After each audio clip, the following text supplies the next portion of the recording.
ದಕ್ಷಿಣ ಭಾರತದ ಮಹಾಕುಂಭ ಮೇಳ ಅಂತ ಖ್ಯಾತವಾಗಿರುವ ಕೊಪ್ಪಳದ ಗವಿಸಿದ್ದೇಶ್ವರ ಜಾತ್ರೆ ಇವತ್ತು ಅಧಿಕೃತವಾಗಿ ಮುಕ್ತಾಯವಾಯಿತು. ಜನವರಿ 1ರಿಂದ ಆರಂಭವಾಗಿರುವಂಥ ಗವಿಸಿದ್ದೇಶ್ವರ ಜಾತ್ರೆ ಈಗ ಸರಿಸುಮಾರು ಇಲ್ಲಿವರೆಗೂ 25 ಲಕ್ಷಕ್ಕೂ ಹೆಚ್ಚು ಜನ ಈ ಜಾತ್ರೆಯಲ್ಲಿ ಪಾಲ್ಗೊಂಡಿರುವಂಥ ಸಾಧ್ಯತೆ ಇದೆ. ಅದರಲ್ಲಿ ಮುಖ್ಯವಾಗಿ ದಾಸೋಹ, ಕೊಪ್ಪಳದ ದಾಸೋಹದಲ್ಲೇ ಏನು ಗವಿಮಠದ ದಾಸೋಹ ಅಂದರೆ ವಿಶೇಷಗಳಲ್ಲಿ ವಿಶೇಷವಾಗಿತ್ತು. ಈ ದಾಸೋಹದಲ್ಲಿ ನಾಡಿನಾದ್ಯಂತ ಜನ ಬಂದು ಇಲ್ಲಿ ದವಸ ದಾನ ಕೊಟ್ಟರು ಮತ್ತು ಸ್ವಯಂ ಸೇವಕರಾಗಿ ಕೆಲಸ ಮಾಡಿರೋದು ಒಂದು ಕಡೆ. ಇವತ್ತು ಏನು ಕೊನೆಯ ದಿನವಾಗಿರುವಂಥ ಇವತ್ತು ಮಹಾದಾಸೋಹಕ್ಕೆ ಇವತ್ತು ಕೊನೆಯ ದಿನ ಆಗಿದೆ. ಆದರೆ ದಾಸೋಹ ನಿತ್ಯ ಮಠದಲ್ಲಿ ದಾಸೋಹ ನೀಡ್ತಾ ಇದೆ. ಆದರೆ ಮಹಾದಾಸೋಹ ಇವತ್ತು ಕೊನೆ ಆಗ್ತಿತ್ತು. ಕೊನೆಯಾಗಿರುವಂಥ ಮಹಾದಾಸೋಹದಲ್ಲಿ ಇವತ್ತು ಗೋಧಿ ಹುಗ್ಗಿಯನ್ನು ಮಾಡಿದ್ರು. ಏನು ಉತ್ತರ ಕರ್ನಾಟಕದ ಪ್ರಸಿದ್ಧ ಖಾದ್ಯವಾಗಿರುವಂಥ ಗೋಧಿ ಹುಗ್ಗಿಯನ್ನು ಮಾಡಿದರು. ಅದಕ್ಕೆ 85 ಕ್ವಿಂಟಲ್ ಗೋಧಿ ಹುಗ್ಗಿಯನ್ನು ಮಾಡಿದ್ರು. ಸರಿಸುಮಾರು ಒಂದು 2 ಲಕ್ಷ ಜನ ಊಟ ಮಾಡಿರುವ ಸಾಧ್ಯತೆ ಇದೆ. ಮತ್ತು ಇವತ್ತು ಕೊನೆಯ ದಿನವಾಗಿರುವಂಥ ಮತ್ತು ಭಾನುವಾರವಾಗಿರೋದ್ರಿಂದ ಗವಿಮಠ ಜನಜಂಗುಳಿಯಿಂದ ಸೇರಿತ್ತು.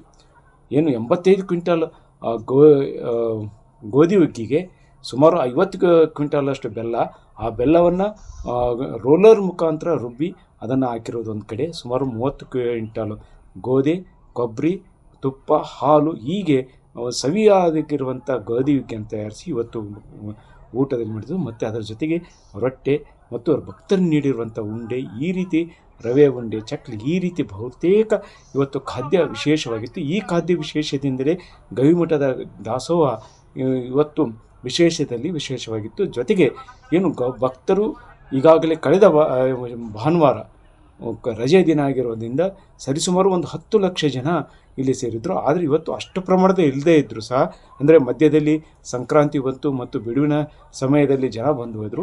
ಈ ಮಧ್ಯೆ ಇವತ್ತು ಕೊನೆಯ ದಿನವಾಗಿರೋದ್ರಿಂದ ಮತ್ತು ಜಾತ್ರೆಯ ಇವುಗಳ ಒಟ್ಟಾರೆಯಾಗಿ ಎಲ್ಲ ಅಂಗಡಿಗಳನ್ನು, ಮಾರಾಟ ಮಳಿಗೆಗಳನ್ನು ಇವತ್ತಿಗೆ ಕೊನೆಗೊಳಿಸಿ ನಾಳೆ ಈ ಮತ್ತೆ ಯಥಾಸ್ಥಿತಿ ಜಾತ್ರೆ ಮಾಡ್ತಿರೋಂಥ ಕಾರಣಕ್ಕಾಗಿ ಇವತ್ತು ನಾಡಿನಾದ್ಯಂತ ಜನ ಬಂದಿದ್ದರು. ಜನ ಬಂದು ಇವತ್ತು ಜಾತ್ರೆಯಲ್ಲಿ ಏನು ಮಾರಾಟ ಮಳಿಗೆಯಲ್ಲಿ ಅವರು ಪಾಲ್ಗೊಂಡಿದ್ದು ಅಲ್ಲದೆ ಜೊತೆಗೆ ದಾಸೋಹದಲ್ಲಿ ದೇವರ ದರ್ಶನ ಮಾಡಿ ದಾಸೋಹ ಇತ್ತು. ಮತ್ತು ನಿನ್ನೆಯಿಂದಲೇ ಗೋಧಿ ಹುಗ್ಗಿಯನ್ನು ತಯಾರಿಸಿದರು. ಜೊತೆಗೆ ಏನು ಬದನೆಕಾಯಿ ಪಲ್ಯ, ಕಾಳು ಮತ್ತು ರೊಟ್ಟೆ ಮತ್ತು ಬೇರೆ ಬೇರೆ ಖಾದ್ಯಗಳನ್ನು, ಸಾಂಬಾರು, ರೈಸು ಈ ರೀತಿ ಆಯಿತು.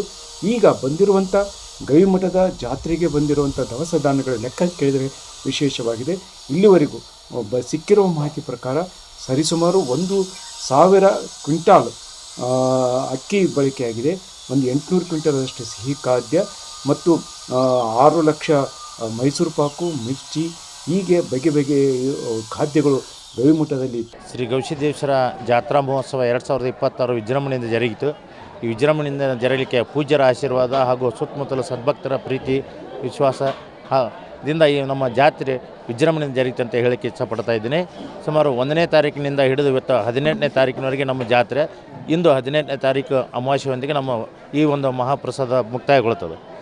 ಇಲ್ಲಿ ಸುಮಾರು 18ರಿಂದ 20 ಲಕ್ಷ ರೊಟ್ಟಿ, ಒಂದು 1400ರಿಂದ 1500 ಕ್ವಿಂಟಲ್ ಅಕ್ಕಿ, ಈಗ ಅದೇ ರೀತಿಯಾಗಿ ಒಂದು 300 ಕ್ವಿಂಟಲ್ ಬೇಳೆ, ಅನೇಕ ತರಕಾರಿಗಳು, ಹೀಗೆ ತರತರಹದ ಆಹಾರ ಪದಾರ್ಥಗಳು, ನಮ್ಮ ಸಿಹಿ ಪದಾರ್ಥಗಳು ಸಹಿತ ನಮ್ಮ ಪ್ರಸಾದ ನಿಲಯಕ್ಕೆ ತಲುಪಿದ್ವು.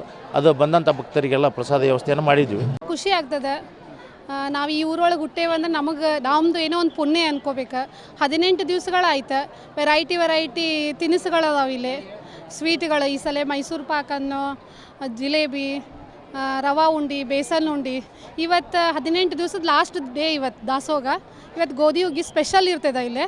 ಇದು ಸ್ಪೆಷಲ್ ಅನ್ನೋಕ್ಕಿಂತ ನಮ್ಮ ಗವಿಸಿದ್ದೇಶ್ವರದ ಇದು ಮಹಾಪ್ರಸಾದ ಇವತ್ತಿಂದ.